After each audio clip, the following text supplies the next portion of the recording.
States and the jury in the trial of Derek Chauvin, the former police officer accused of murdering George Floyd in the United States, will retire to consider its verdict today. The effects of its decision are likely to be felt well beyond the city of Minneapolis, where Mr. Floyd died last year.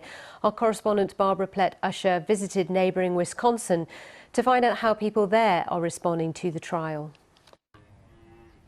This feels very far away from a murder trial in a Minneapolis courtroom. Yet even here, at this dairy farm in Wisconsin, the death of George Floyd casts a shadow. Hey, girls. Tina Hinckley takes great pride in her cows. She loves to introduce them to visitors on farm tours. But she's troubled about the racial and social divides the trial is putting on display. It's so upsetting. And you know what? It's embarrassing. For people that are coming to our farm from other parts of the world, they're embarrassed to see what we've got going on. And I'm embarrassed for what's happening as well. These students from a Milwaukee college have been leaning on each other for support. They find watching the trial and waiting for the verdict emotionally exhausting. Do you fall on the hopeful side that's been proven wrong, again and again, or do you, succumb, I guess, to the dread and the anxiety of just there's no finality, there's no justice there? If he is convicted, I don't want it to seem like people are going to stop just because, oh yeah, we did our part. We can relax now, because we really can't relax now.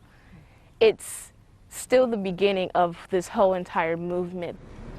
In the suburbs of Milwaukee, too, the trial is being watched closely. If there isn't a murder conviction, will the verdict be a trigger for violence? That's the fear of Scarlett Johnson. She says it would damage the cause for racial justice. With looting, violence, with throwing rocks at police, that's not going to get what you want. I think working with police to say we would want better training. I think more funding, but used in a different way. I think that needs to be the focus instead of saying abolish the police or this whole system, it should be burned down. I don't think that that's the answer. There is fear and there is hope. For Tina, George Floyd's death has made her want to understand his life. I don't know what it feels like to be black. I don't know what it feels like to have somebody attack me. I don't know what it feels like to have somebody pull me over by the color of my skin.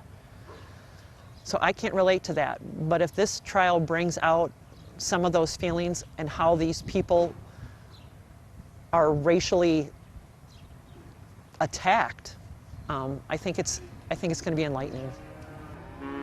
So perhaps ultimately this trial will deliver more than a verdict. But right now, the verdict is what the country is waiting for. Barbara Plett-Usher, BBC News, Wisconsin.